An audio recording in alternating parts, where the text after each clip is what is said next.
중요한 건 플래그, 깃발 꽂는 일이라고 생각해요. 간혹 이제 책을 그냥 읽으시는 분들 많아요. 근데 포스트잇 같은 거 있잖아요. 포스트잇을 분명히 활용하셔야 되는 것 같아요.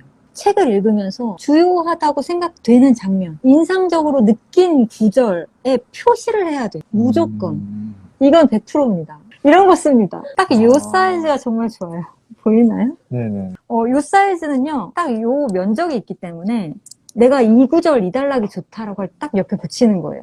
그럼 그 단락을 표시할 수 있잖아요. 메모는 암호 같은 것이라고 할지라도 표시는 해놓으셔야 돼요. 예를 들어 색깔로 구분한다거나 인용한 부분. 소설의 서사 장르는 작가가 플롯을 사용하기 때문에 시간적인 축이 뒤엉켜 있어요. 모든 독서 과정은 독자의 머릿속에서는요, 무의식적으로 이 플롯을 해체하며 읽게 돼 있어요. 스토리를 시간적인 흐름에 따라서 재배열하게 되거든요, 독자도. 그러다 보니까 당연히 포스트잇을 사용하고 거기에 간략한 메모를 통해서 자신이 지금 이 순간 이해하고 있는 것을 적어놔야 돼요. 안 그러면 소설을 다 읽고 와 완전 재밌었어 라고 해도 세부적인 사항들은 잘 기억 안 날 수 있거든요.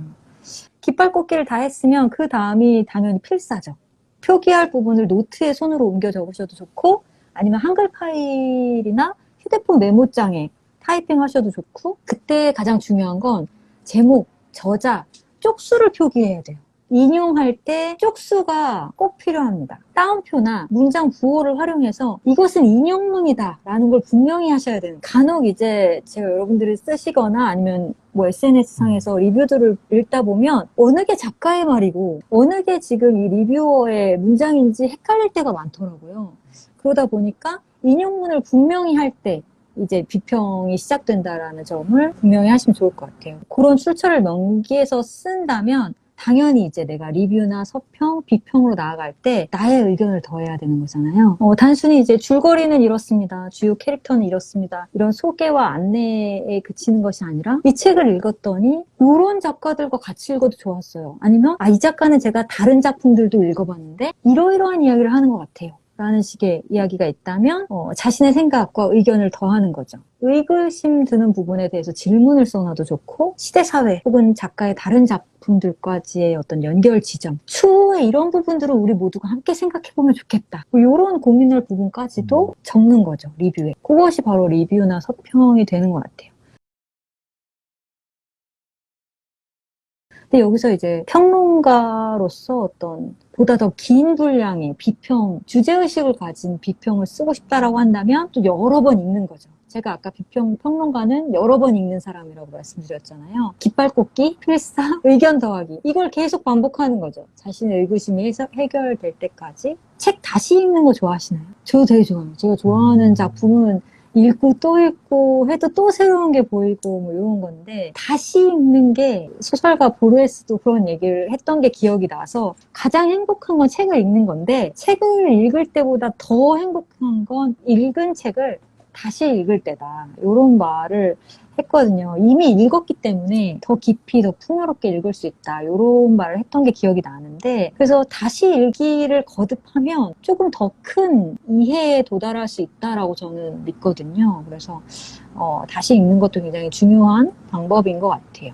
그러면 이렇게 책을 읽으면서 깃발 꽂기도 하고 필사도 하고 내 의견도 써봤고 서평 리뷰 괜찮은 것 같은데 여기서 내가 창작자가 될 것인가 평론가가 될 것인가 마치 인생 극장처럼 나단 비평이나 평론을 쓰려고 하려면요 제가 앞서 말했던 부분 있잖아요 깃발 꽂기, 필사, 의견 더하기 이걸 무한 반복해야 됩니다. 안 그래도 네. 여쭤보려고 했는데 네. 한 권 평론하실 때 보통 네. 몇 번 읽으시냐 질문이 들어왔었는데 네네네. 무한 반복이라고 네네, 무한 하십니다. 반복인 것 같아요. 그러니까, 저는 그다지 막 빠릿빠릿한 성격은 못 돼가지고, 좀 느긋하게 거리를 두고 보고 싶어 하는데, 보통 청탁을 받으면 몇 월 며칠까지 써주세요 이게 있단 말이죠. 그렇죠. 평론도. 평론을 쓰다 보면 제가 평소에 읽지 않았던 책도 막 오잖아요. 제가 막 등단했을 때, 김치엽 작가의 작품론을 청탁받았을 때, SF요? 하면서 굉장히 좀 당황했던 기억이 있어요. 김치엽 작가의 소설은 이제 재밌게 읽었지만 막상 평론을 쓰려고 하니까 SF란 무엇인가 공부해야 할 것 같은 압박감이 느껴지는 거죠. 기본적으로 평론을 쓸 때는 텍스트는 2번 이상 꼭 읽으려고 하는 것 같고요. 다른 다 인용 서적들이나 참고 도서 같은 것들도 계속 보고 찾아야 하기 때문에 기본적으로 2번 이상 읽는 것 같아요. 근데 재밌는 일화가 있는데 제가 도서관런에 윤고은 작가님 작품의 해설을 썼는데 그 해설을 쓸 때 정말 시간이 없었어요. 현대문학과에서 저한테 준 시간은 한 달이었는데 작가가 안 주는 거예요, 작품을. 아니 나는 지금 한 달밖에 없는데 작품을 줘야 한 달 동안 읽을 거 아니에요. 그런데 작가가 잠깐만 하면서 보내주질 않는 거죠. 계속 잠깐만 지금 다시 쓰고 있어라든가 고치고 있어라든가 초조하게 기다리고 있었어요. 기다리고 있었는데 기본적으로 저는 되게 부족한 사람이니까 2번, 3번은 읽고 싶은데 한 번 읽고 후루룩 쓸 수가 없잖아요. 일주일 전에 들어왔습니다, 원고가.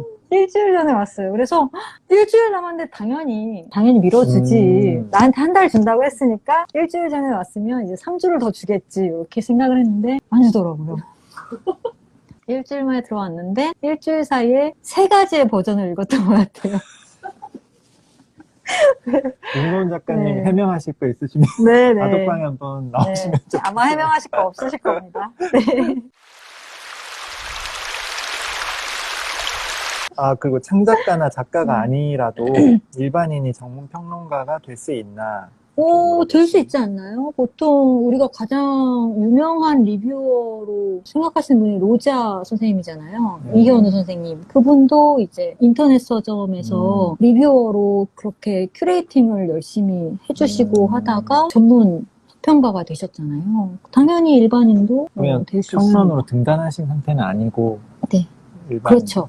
네. 그러면 자기만의 채널을 너무 손쉽게 가질 수 있는 시대잖아요. 그러니까 인스타그램이든 여러 SNS 상에서 자기만의 채널, 자기만의 지면을 갖고 자기만의 글쓰기를 하면 된다고 봅니다, 저는. 평론가는 이제 줄거리를 다시 써야 합니다. 줄거리를 다시 쓰고 소설의 플롯을 버리고 시간 순서대로 스토리를 파악한 뒤에 등장인물별로 서사도 정리해보고 제목의 의미도 고민해보고 또 집필 시점에서 이 작가가 고려했던 것은 무엇일까?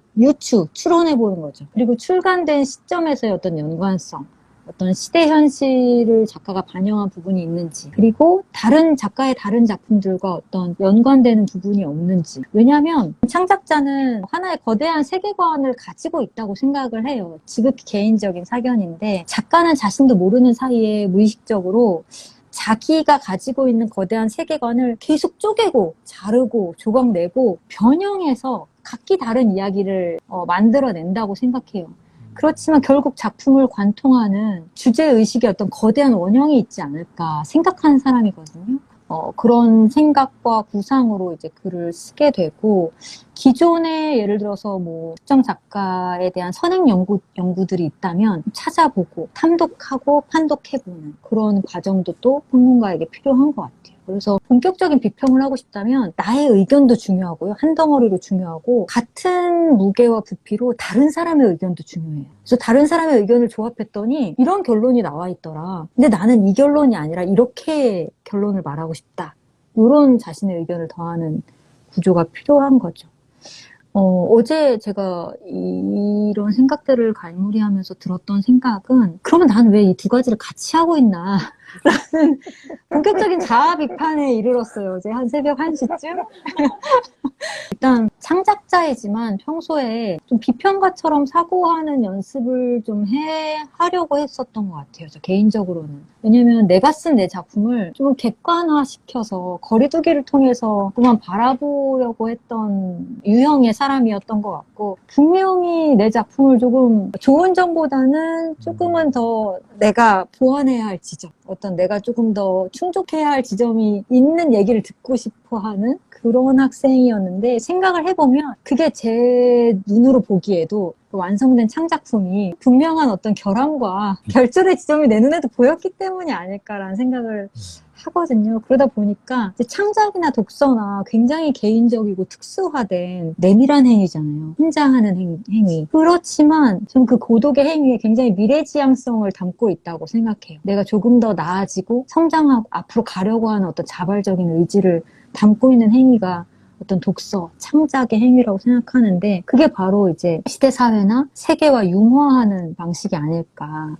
이 자발적인 방식의 힘이야말로 내면에 있는 뭔가를 이끌어내는 원동력이 아닐까라는 생각도 해봤고 창작자이든 평론가이든 뭔가 세상의 감식자를 표방하는 것이라는 생각이 들고 이때 필요한 건 스스로의 미학적인 판단을 신뢰할 것. 이게 가장 중요한 것 같아요. 왜 간혹 보면 리뷰를 쓰실 때도 그런 게 아닐까, 그런 게 아닌 게 아니지 않을까, 뭐 이렇게 생각하는 건 맞을지 모르겠지만 나는 이렇게 보지만 뭐 계속 이렇게 관용절이 늘어날 때가 있어요. 그래도 어떤 나의 스스로의 미학적인 판단을 스스로 신뢰하면서 이 신뢰하는 과정이 또 인간성과 함께 지성과 감성의 영역을 연마하는 또 과정이 아닌가 뭐 이런 생각을 해보는 것 같아요. 제가 그 마루야마 겐지도 되게 좋아하는데 아직 오지 않은 소설가에게 이런 구절이 있었어요. 타인의 마음속을 들여다보고 이 세상이 무엇인지를 알기 위해 마음을 여는 고고한 자세가 독서의 행위다. 이런 이야기를 했던 것 같아요. 나의 독서 행위를 통해서 타인의 마음을 들여다볼 줄 알고 또 이 세상이 무엇인지 알기 위해서 마음을 여는 고고한 자세다. 독서라는 것이.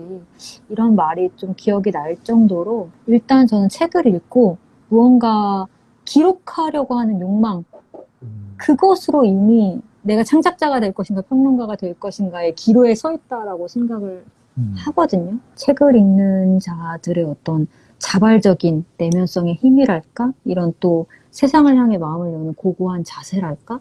이런 것들을 또 응원하고 싶어지는 마음이 드는 것 같아요.